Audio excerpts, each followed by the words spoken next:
How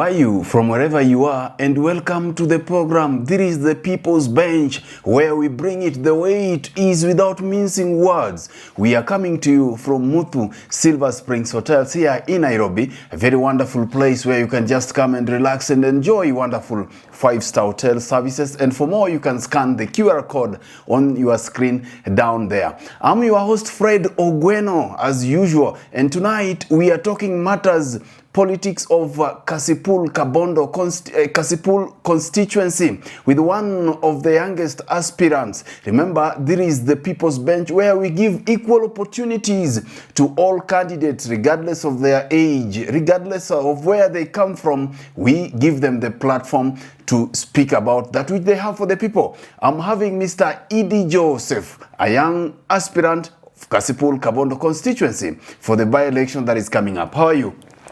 Welcome to the People's Bench. Thank you, Fred. Yes, good evening. Good evening. Yes. Thank you for hosting me.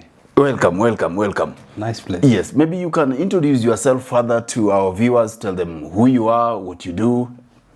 Thank you, Fred Ogweno. My name is Edie Joseph. Edie Joseph is probably the youngest aspirant in Kasipul in the upcoming by-election. Edie Joseph was born and raised in Kasipul in a small village called Aolo. Aolo is just in central Kasipul. That is where I did my primary education. I went to Agoro Zare High School. I went to University of Eldoret, and now currently doing my master's program in green energy, renewable energy. That is in Juba International University. That is my Fred. Very well, thank you. Now, tell me, a young man, you are 29 years old. Why do you want to join politics? Fred, age is a number. And they say that the young are also capable. The young with a fresh mind, fresh brain, fresh ideas. Kasipul deserves a new beginning. Mm-hmm. And that is why we are here. Mm-hmm. We are coming in to ensure that we take Kasipul to the next level. We need that new beginning. We need a fresh start. We need change. We need to impact on the lives of our people. Our people have been missing a lot. Mm-hmm. And that is why we have thrown ourselves into the arena, so that we can bring this crucial change, which cannot wait. What drives you, tell me, Mr. Edie, what drives you into joining politics? Fred, what drives me is very simple. I just need to touch on the lives of our people. I just need to make that difference in the lives of our people. In that young mama in the village, in that young boda man in the village, in the life of the young generation, the students. We want to do so many things in education in Kasipul. We want to work out the issues of around health. You see, for a very long time, our people have been giving priority in the funeral matters just for political mileage. This money, this 5,000, 3,000, which we dish in the funerals, what if we can structure our system so that we can even pay for our people annual share bills? What if we do that? Fred, why do we need to parade our students, our parents, and our teachers in the name of launching of bursary? We have the data. We can use the data, we can analyze the data, and disburse these bursaries in equal and fair manner. Then we can post the beneficiary list, can go in the public domain. We don't need to spend 3 million in the name of launching a 5 million project. You get the point? Why should we spend 3 million to launch an 8 million project? After dispersing the bursaries, we can put the beneficiary list in the public domain. So these are the matters which we want to work out. The issue of sports, we can come up with a talent hub in Kasipul, because the roles of MP, as we understand, are limited into 3. But you see, we must be creative enough so that we find the working framework where we can bring tangible development in Kasipul. We can go the local initiative way. That is what my manifesto focuses on. Local initiative approach, which touches directly on the lives of the people to bring a significant difference. Example, Fred, when we talk of the sector of education, we will come up with the Inua Masomo program. That is a local initiative which will partner with our CDF and also look for other common partners with common interest of elevating the lives of our people. So with such an initiative, we will ensure that we find the partners who can support us, because remember, with the CDF you cannot do everything. It is limited. What we are lacking is so huge, so immense. So we need to find a way of bringing in partners and also other support to support the bursary and take our people to the next level. I hear you, Mr. Edie. Tell me, how are you going to make this? You know, are you going to run within the ODM party? We have had the likes of, Boyd Were, the likes of Aroko, and other bigwigs who are there. How are you going to, how are you going to make this work? Are you going to run as an independent, or you are coming with other parties? Fred, you understand that in Kasipul or in Homa Bay, the dominant party is ODM, and we are not coming in to challenge ODM. We are not coming in to challenge UDA. I'm not coming in to challenge any other party, DCP, Green Party, or any other. I'm simply focusing on the conditions that are holding our people back. That is where my focus is, not on the party. It is important to run on a political party, definitely, and it is okay, but also the Constitution also allows us to run as independent candidates. So my simple response to you, Fred, and to the people of Kasipul, we are coming with or without the party. Do you have the money? Fred, money is, of course, we cannot ignore the aspect of money in the political campaign. And so far, I think out of the other aspirants, it is only Edie Joseph who has a pay bill running in the public domain. Okay? You want people to contribute for you so that you go and solve their problem? Oh, no. Of course, I'm not running a private company, so I'm not looking for capital to run a private company. That is the way to go. You saw even David Maraga the other day is doing that. You saw even Trump in the US. People contribute. That is how mature democracies work. So through this means, I'm coming in and I will not demand for what they call the capital. I will not be looking for ways to get my capital back. So we are here to solve the issues of the people, and the most important part of this is the ideas. I hear you. The creative ideas which are capable of impacting positively on the lives of our people. And how is the response on your pay bill so far? How is it? Maybe unaweza tuachia kakitu bwana. It's overwhelming, Fred, and you see, we are reaching out to the general public, including you, and I'm sure even by the time I'll be walking out of this show, we will be having several others in their hundreds and thousands willing to support. Because when the idea that is capable of taking the lives of our people forward is presented, then I want to assure you that the resources will be coming in. So the most important part of this, that is why in Kasipul people associate me with manifesto. The first aspirant whose manifesto went public, E.D. Joseph. Other aspirants are now using that as a framework, which is a good thing. We are not telling them to stop, because that is the way to go. You get the point? I hear you. Now that is the way to go.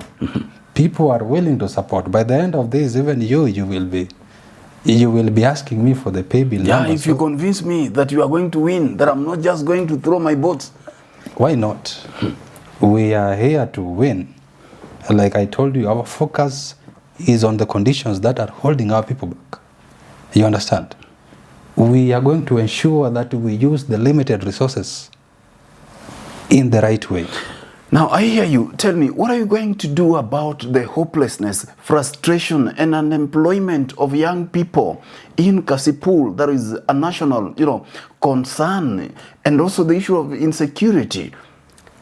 Fred, the issue of unemployment is not just a concern in Kasipul.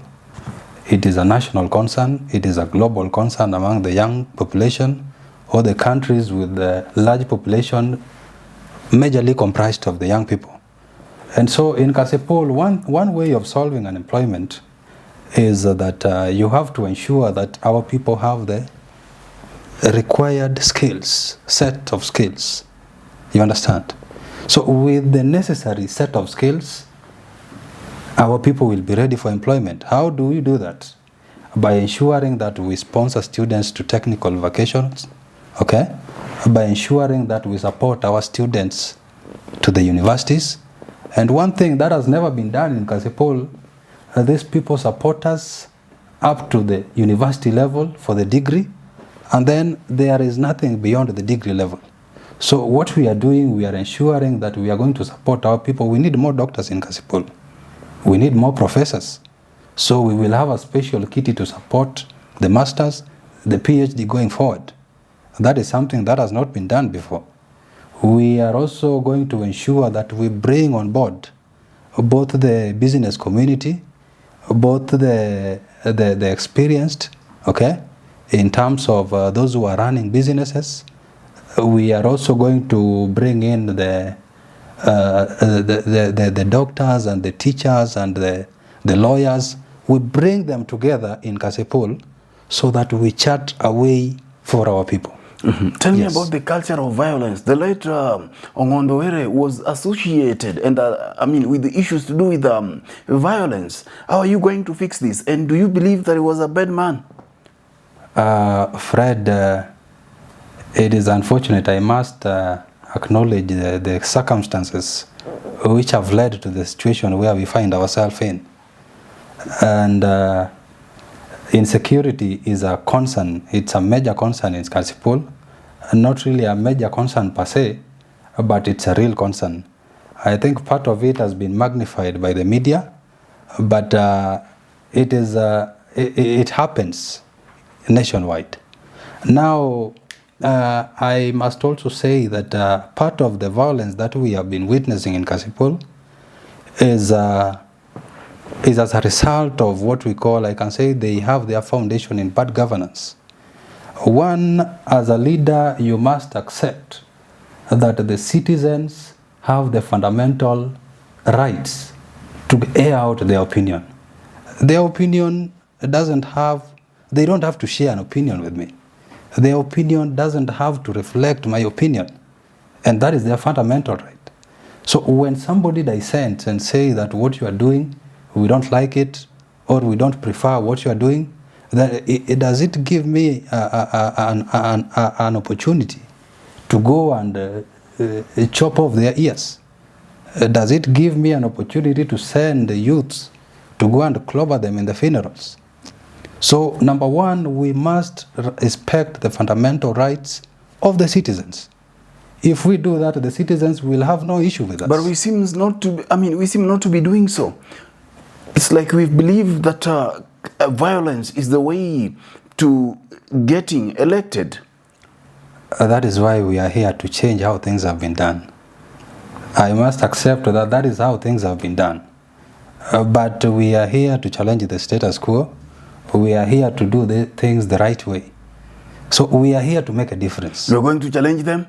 Oh, yes. Taking them head on, including ODM? Why not? Bigwigs? there, when Mzee will land there with the ODM brigade, you know what they can do on the ground, my friend?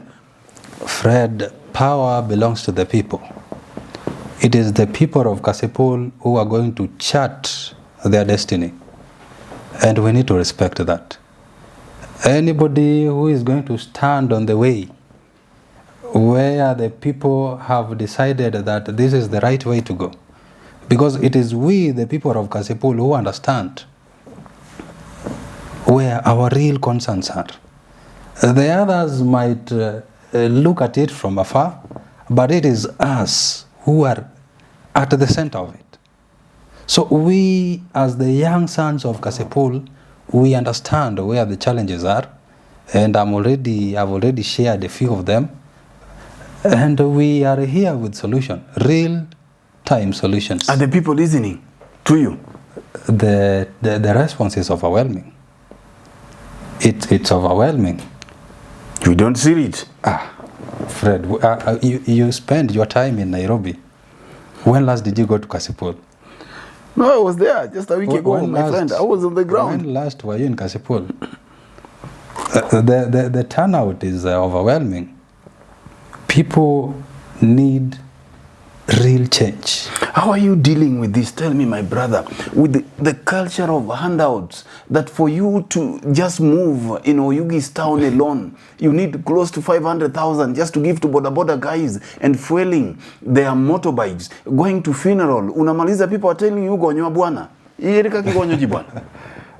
Fred Rokomano, the culture of handout is something you cannot run from in the political arena. The moment you are thrown yourself into the ring, you must spend.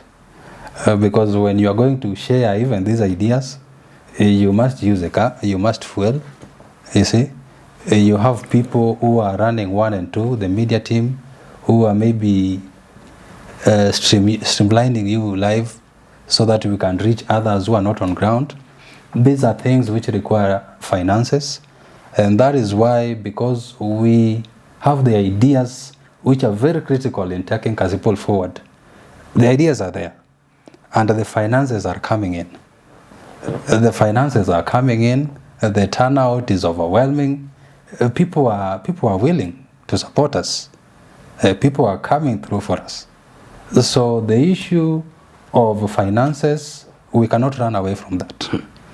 But you see, again, if you look at our guys in Kasipul, there are people who have no ideas. There are people who are dangling money. You see, so if money is what you dangle, then definitely that is what the people will go for when they look at you as a candidate. I am dangling ideas. I am dangling manifesto. I am dangling a clear vision to take the people of Kasipul forward. I hear you, my brother. And you seems to be so convinced that you are taking this thing. What inspires you? What moves you? Fred. That makes you think that you can only do these things that you are planning to do for the people of Kasipul when you become a member of parliament, but you cannot do them in your space where you are right now. Thank you, Fred. The roles of a member of parliament, like I told you earlier on, are limited to 3: legislation, representation, and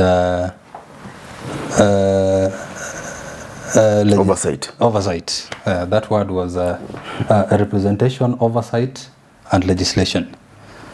Fred, where will you do legislation if you have not been elected as a member of parliament? But they would say that we already have enough laws, that what we need is implementation. The laws are not enough.